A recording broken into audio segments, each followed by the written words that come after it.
Mejor hablar en M24. Ayer, la Comisión Nacional Pro Referéndum para derogar 135 artículos de la Ley de Urgente Consideración entregó 797.261 firmas a la Corte Electoral, unas 120.000 más que las necesarias para habilitar la consulta popular. Buen día, compañeras y compañeros.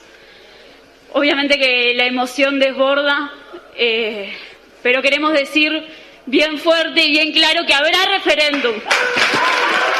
Ahora, la Corte Electoral dispone de 150 días para contabilizar que se haya alcanzado justamente el número mínimo de firmas válidas, es decir, aproximadamente 672.000. Dicha cifra representa 25% de las personas habilitadas para votar. Una vez cumplida esa etapa, el organismo convocará el referéndum en un plazo de 120 días. A un año de la promulgación de la LUC, ¿qué factores llevaron a que se consiguieran las firmas necesarias? ¿Qué significa esto para el sistema político y los movimientos sociales? Para saberlo, mejor hablar con Tamara García, integrante de FUESIS, integrante del secretariado ejecutivo del PIT-CNT, que participó de la campaña de recolección de firmas. Buenos días, Tamara, ¿cómo estás? Buenos días a todos y a todas. Disculpen la voz que tengo, como se imaginarán, ayer estuvimos celebrando con muchísima alegría la entrega de las firmas. Justamente, Tamara, ¿cómo se vivió la jornada de ayer? Con muchísima alegría, con muchísima emoción. Muchas estábamos convencidas que esto era posible y militamos en esa consecuencia. Pero sabíamos que había muchísimas dudas, sabíamos que era una etapa súper difícil en la cual estábamos por una pandemia mundial, ¿no? Uh-huh. Algo tan así. Y sin embargo salimos responsablemente y con todos los cuidados para poder informar a la población y poder levantar la firma para interponer el recurso. Entonces, teniendo todo en contra, haber podido de alguna forma triunfar en esta primera etapa, nos llenó de alegría, de emoción y también demostró de alguna forma las ganas que teníamos de salir a celebrar momentos de verdad donde nos ha atropellado, si se quiere, la tristeza todo el tiempo, con la cantidad de compañeros que perdimos por el COVID-19, con la cantidad de desempleo, con la cantidad de pérdida salarial. Esto era una alegría que necesitábamos y así realmente se vivió. No solo hubo una caravana acá en Montevideo, sino que hubieron caravanas en todo el país y la gente salió a festejarlo, cuidándose también, pero salió a festejar este gol. Bien, recién dijiste que algunos actores no esperaban que se llegara a las firmas que finalmente se alcanzaron. ¿Cómo se vivió de los militantes, de los integrantes de esta campaña? ¿Sorprendió esta cantidad que finalmente se pudo recolectar? En realidad fue como, no sé si sorpresa sería la palabra, no la tendría del todo definida. Lo que sucedió fue que sí, esperábamos hasta último momento, como siempre, sufriendo. Y después también nos pasó por arriba la cantidad de firmas que seguían llegando, no solo a la central, sino que mismo a la Corte Electoral. Ya estábamos en la Corte y se seguían acercando compañeros y compañeras a firmar, al punto que en último momento las compañeras que estaban entrando ya para firmar la cantidad de firmas que habíamos estado entregando, la cantidad de cajas, etcétera, y entregaron una carpetita con 3 más que les acaban de dar. O sea, esa fue la realidad que estuvimos viviendo ayer.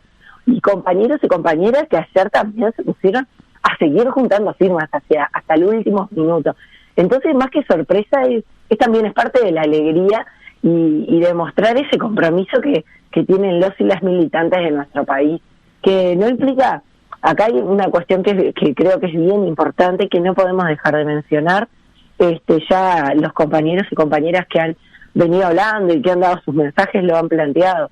Acá no hay una militancia del saludo, la militancia es una militancia general, porque no es a la militancia, a los compañeros y compañeras del movimiento sindical solamente, o solamente a los cooperativistas, o solamente a el Frente Amplio. Acá estamos hablando de muchísimas personas, de miles de personas que salieron en todo el país a recoger la firma, a conversar y muchos que pertenecen a organizaciones o colectivos sociales y muchas otras personas que no, que simplemente se interesaron por saber más sobre la ley de urgente consideración, entendieron que habían cosas que no estaban buenas, que era importante que se pudiera debatir a nivel nacional, y bueno, ahora lo que nos queda es encaminarnos a esta segunda etapa de debate, por supuesto. En ese proceso de recolección de firmas que te tuvo como protagonista junto a toda esa gente, por lo menos previamente se entendía que una de las complejidades era, plantear con sencillez los cuestionamientos a un conjunto tan amplio de artículos vinculados a muy diversos temas.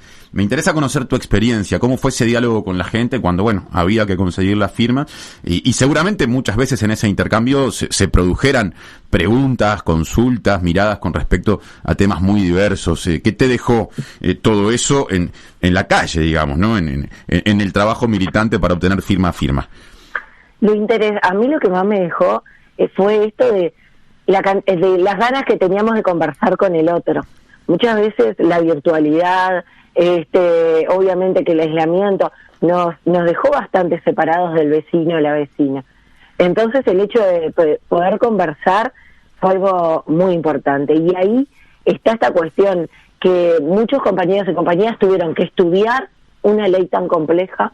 Todos elaboramos materiales de miles, pero esos materiales también había que estudiarlos, había que pensarlos, había que cuestionarlos, en foros, debates, charlas virtuales, para poder poner el tema en discusión, porque el tema acá es que nos encontramos con una realidad de gente que no tenía ni idea. No hablo de 2 personas nomás que justo estaban distraídas y no tenían ni idea de lo que era la ley de urgente consideración. Estamos hablando de miles de personas que no tenían idea. Entonces, es importante eso, el cómo pudimos generar una síntesis de lo que queríamos plantear, sabiendo que además el año pasado fue un trabajo muy arduo el definir por cuántos artículos eran. Ustedes saben bien que veían 2 campañas que si bien se caracterizaban por cuestionar la ley de urgente consideración y por querer instalar el debate, tenían ciertas características diferentes. Entonces, a toda la militancia en general tuvo que ponerse a estudiar, a cuestionar, a pensar en colectivo y ver cómo plantearlo. El tema es hoy en día, y ayer lo decíamos también, la gente sabe más de la ley de urgente consideración por la campaña que hemos hecho que por todo lo que se discutió el año pasado. Uh-huh. Entonces, eso no es un dato que yo entiendo no es menor, ¿verdad? Ahora, Tamara, y en ese proceso de diálogo con la gente, ¿cuáles aspectos de la ley de urgente consideración, una vez la información baja y la gente la incorpora, vos pudiste detectar, aquí estamos recurriendo a tu experiencia, son los que generan más preocupación, más interés y eventualmente más adhesión a la causa pro derogación? Bien, ahí tenemos lo de los desalojos express, uh-huh, como uno de los temas que tal vez más impacto pueden generar, lo que tiene que ver con algunas medidas específicas de seguridad, tal así como, por ejemplo, el tema de que un policía varón pueda revisar a mujeres, sabiendo que esto es una modificación, que antes nosotras podíamos pedir que fuera una mujer la que nos revisara en caso que tuviéramos una situación con la policía, y esa situación hoy cambia. Eso era una cosa que generaba de verdad muchísimo impacto. La eliminación de los consejos de educación. Nuestro país, creo que nadie puede subestimar, más allá de lo golpeada que viene la educación pública en nuestro país y de la estigmatización que todo el tiempo con la cual todo el tiempo viene cargando, es una realidad que tenemos una tradición sumamente democrática. Entonces, creo que para muchas personas, o la gran mayoría de nuestro país, es impensable que se deje, por ejemplo, a los docentes fuera de la discusión sobre educación.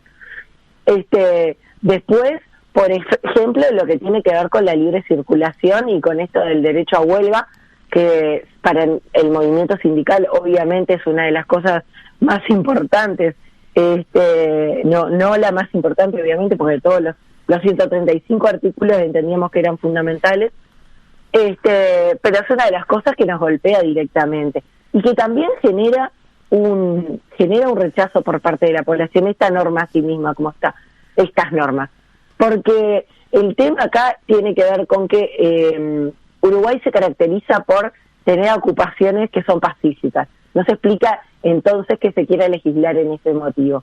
Y de verdad que responde a intereses, a una queja específica de las patronales, en la OIT incluso, y también responde a grupos muy reducidos de trabajadores que pueden generar algún reclamo, pero que tampoco tiene una organización en sí misma. Entonces tampoco podemos saber si es realmente representativo de estos trabajadores que en algún momento se pudieron encontrar con que su lugar de trabajo estaba ocupado y no podían ingresar a trabajar. Y lo planteo así todo en estos términos porque de verdad que no es que tenemos tantas ocupaciones, parecen más ocupaciones de las que tenemos al año, y de hecho el año pasado prácticamente, o sea, fueron muy pocas las que hubieron, porque tuvimos que pensar en nuevas medidas de lucha acondicionándonos a un momento de emergencia sanitaria. Pero básicamente les podría decir que esos capítulos específicos de seguridad, lo que tenía que ver con el tema del acceso a la vivienda, lo que tenía que ver con el tema de la educación, y sí quiero plantear un tema que si bien no está dentro de la discusión de los 135 artículos, sí es una discusión que viene transversalizándose en todo el movimiento sindical y en varias organizaciones sociales, que tiene que ver con la reforma de la seguridad social. Entonces sabemos que hay un comité de expertos que viene trabajando, que viene intercambiando, y es uno de los artículos que no quedó para derogar, pero sí hay una preocupación por esa reforma. ¿Cuál sería? ¿Cómo? ¿En qué condiciones? ¿Cómo vamos a quedar después de esto? ¿Qué es lo que está pasando y cómo? Para poder pensar en una reforma que se entiende que las mayorías están de acuerdo con llevar a cabo. El tema es cómo hacerla, ahí va a estar la diferencia. Y eso me pareció muy interesante porque fue una pregunta que se nos hacía todo el tiempo. Tamara, recién describías el entramado militante que hizo posible esta campaña. ¿Cómo se articularon los movimientos tradicionales sociales de nuestro país? Pienso en la FEU, el PIT-CNT, FUCBAM, con otras organizaciones que han tomado mayor visibilidad en los últimos tiempos, el movimiento feminista, los colectivos que están en defensa de lo ambiental, la diversidad? ¿Cómo has visto esta articulación? Bien, yo la veo primero también con muchísima alegría, me emociona un montón, sabiendo además las dificultades que tenemos para poder llevar esa articulación, porque todo lo que vos planteabas también viene con lógicas de militancia completamente diferentes a las tradicionales y a las que estábamos acostumbradas. Tuvimos tal vez a favor que ya veníamos entrenándonos desde las organizaciones tal vez más tradicionales, veníamos ya preparándonos en esto de pensar y repensar todo el tiempo las formas de militancia que teníamos, el cómo nos llevamos, el cómo conversamos con otros colectivos y organizaciones, y a empezar a comprender también a los demás colectivos y organizaciones. Nosotras, y acá tenemos varias compañeras que dentro del movimiento sindical principalmente venimos planteando lo que tiene que ver con analizar todo desde una perspectiva interseccional, empezar a abrir muchísimo más la cancha y el diálogo con todas las organizaciones y pensar en clave de diversidad a todo el campo popular. Entonces, para mí en particular, este momento es muy importante. Sabemos las dificultades que hemos venido teniendo en todo este tiempo para poder conversar, porque muchas veces es real que las organizaciones tal vez más grandes, con una historia de tantos años, pueden terminar avasallando a otros colectivos y organizaciones que son más nuevos, pero que no por eso tienen que tener menos relevancia. Entonces ha sido un desafío. El año pasado, ustedes saben que se conformó la Intersocial, en ese ánimo de entender que era importante unificar algunas voces dentro del campo popular y poder hacer planteos concretos ante la situación no solo de emergencia sanitaria, sino de la crisis socioeconómica, y obviamente la ley de urgente consideración fue uno de los temas que siempre estuvo en discusión desde que se conforma la Intersocial. La Intersocial marca un quiebre, por lo que decís, en las formas de organización y de articulación política. Yo estoy convencida que sí, porque de hecho en otros momentos cuando se pensaron en intersociales o diálogos no se dieron de esta misma manera. Acá fueron meses de discusión, la Intersocial sigue obviamente activa, pero bueno, quedó para un segundo plano porque su militancia estaba dividida en dos campañas bien específicas y que requirieron muchísimo esfuerzo militante como para poder seguir sosteniendo tan visiblemente como veníamos. Tamara, ¿y cuánto pensás que pesa en ese quiebre la cuestión generacional? Y yo creo que radicalmente, creo que influye radicalmente, porque de verdad que hay que hacer grandes esfuerzos y hay nuestros compañeros y compañeras con dificultades, pero han logrado empezar a escuchar de otra manera. Los colectivos y organizaciones más nuevas tienen otra forma de militancia, como les decía, no deberían ser vistos como menos, ni nosotros podemos caer en esa lógica de, bueno, somos el PIT-CNT y por tanto somos quienes vamos a conducir la lucha. Fueron meses y yo me atrevería a decir dentro del movimiento sindical años de reflexión al respecto para poder llegar a este momento en el que estamos, en el cual no quita que tal vez podamos volver a esas lógicas en algún momento. La idea es que no.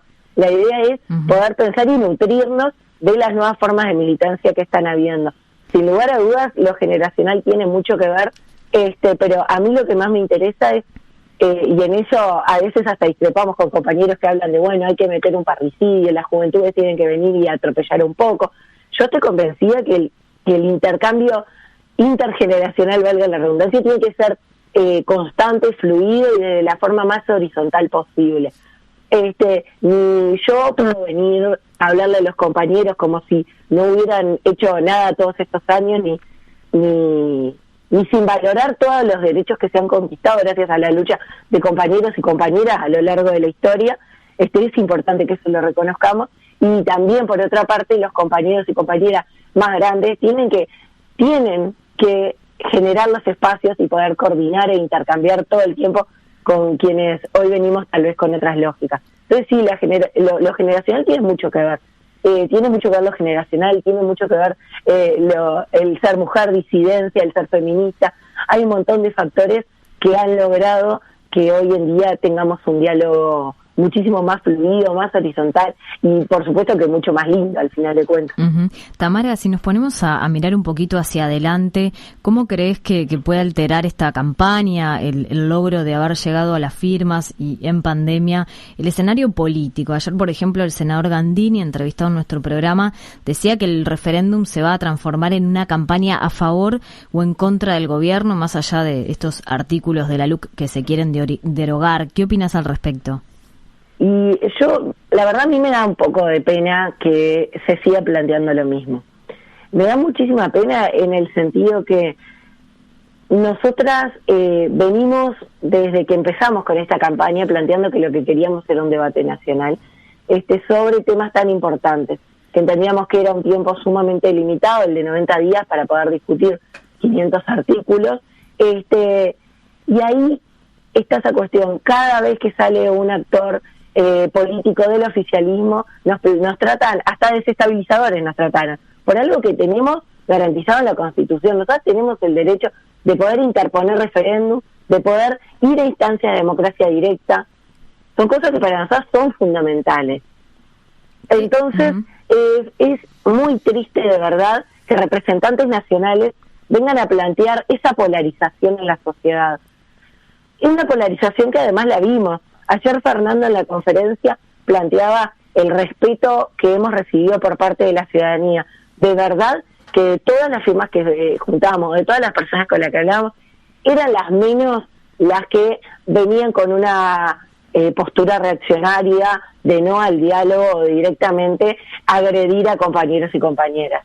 Ahora, lamentablemente estos pocos casos excepcionales sí son una clara muestra de una polarización que está habiendo en la sociedad y que lamentablemente la están generando propios actores del gobierno nacional, del parlamento, y es una situación que es preocupante. Nosotras estamos muy contentas celebrando que el pueblo va a poder decidir si quiere la ley urgente de consideración o no. Después, las demás apreciaciones que puedan hacer, si es contra el gobierno, no nos toca a nosotras realmente, porque nunca fue la postura en la que nos pusimos. No nos pusimos en una postura de esto va a ser para pegarle al gobierno. Nosotros en todo momento quisimos apuntar al debate ciudadano. ¿Y qué cosa más importante que esa? O sea, yo de verdad sueño con un país donde la gente esté informada y pueda decidir por lo que quiere o no para su país. Justamente, creo Tamara, que todas las personas sí, ameritamos lo mismo. Ahora se abre una nueva etapa, ¿no? Una nueva etapa de esta campaña. Ya no es la recolección de firmas, sino hacer que más de la mitad de la población se exprese a favor de derogar estos artículos. ¿Tienen visualizada alguna estrategia para esta nueva etapa? Sí, la estrategia, si se quiere, ya la habíamos empezado con la última etapa de la campaña, que era el poder abrirnos muchísimo más y salir ya tal vez a los sectores donde no tenemos tanta afinidad o donde de repente la gente no se siente tan representada por las organizaciones y colectivos que estábamos detrás del referéndum. Y eso es un trabajo que se va a seguir haciendo. Sin lugar a dudas, todo lo que va a ser desde la estrategia comunicacional, la venimos pensando desde anoche, pero todos y todas sueltas en nuestras casas o donde estuviéramos. Nos va a quedar después en realidad reunirnos y ver cómo lo vamos a ordenar. Eso todavía no se lo puedo plantear porque falta hacer una evaluación de este momento. Ayer nos permitimos festejar, que es algo que tal vez no nos permitimos siempre, pero que entendíamos que era importante y necesario. Tamara, en la agenda de la entrevista tenemos previsto abordar asuntos estrictamente vinculados con el movimiento sindical en tanto atañen al trabajo y al salario. ¿Nos esperás en línea y en la segunda parte de la entrevista vamos a eso? Bueno, perfecto. Ya volvemos. Crece el mejor hablar de viernes. Estamos en plena entrevista central con Tamara García, dirigente de Fuesis, integrante del secretariado ejecutivo del PIT-CNT, militante en la campaña para generar el referéndum contra 135 artículos de la ley de urgente consideración. Ahora nos queremos concentrar en cuestiones vinculadas al mundo laboral, porque justamente hace poco se conocieron las pautas salariales, presentadas por el Poder Ejecutivo.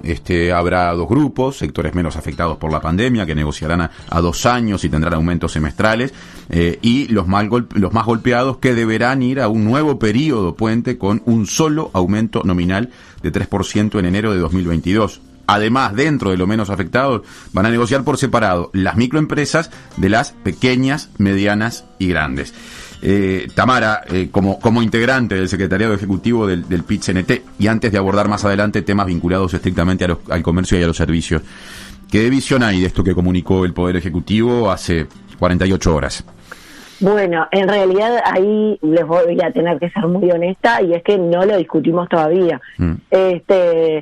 Ustedes saben que, bueno, estos últimos días nuestra prioridad tenía que ver con la recolección de firmas, y ni siquiera tuvimos reunión del secretariado, que es cuando tenemos los miércoles, para poder conversar.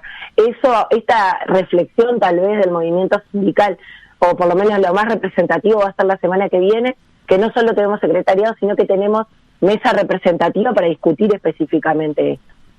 Sí hay algunas valoraciones que nosotros estamos atentas en realidad. Hay una promesa específica de una recuperación salarial que vemos que va a volver a ser postergada, y nos generan algunas preocupaciones, planteos como por ejemplo el de contratar a trabajadores por abajo del laudo. Algo que sí entendemos que es un retroceso brutal. En ese caso es un planteo de cámaras empresariales, no del gobierno, digamos. No, exactamente. Y eso sí es importante que lo remarquemos, porque el año pasado cuando firmamos un acuerdo puente, una de las cosas por las que lo firmamos era porque, si bien entendíamos que era una falsa dicotomía pensar en salario y trabajo, en esto de que, bueno, si cobramos más hay mayor desempleo, entendíamos que, bueno, que necesitamos dar de nuestra parte para poder solventar la situación que se estaba generando en el país, crisis social y económica.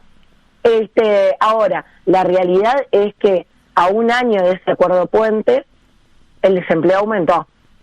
Seguimos teniendo muchísimos trabajadores y trabajadoras en el seguro de paro.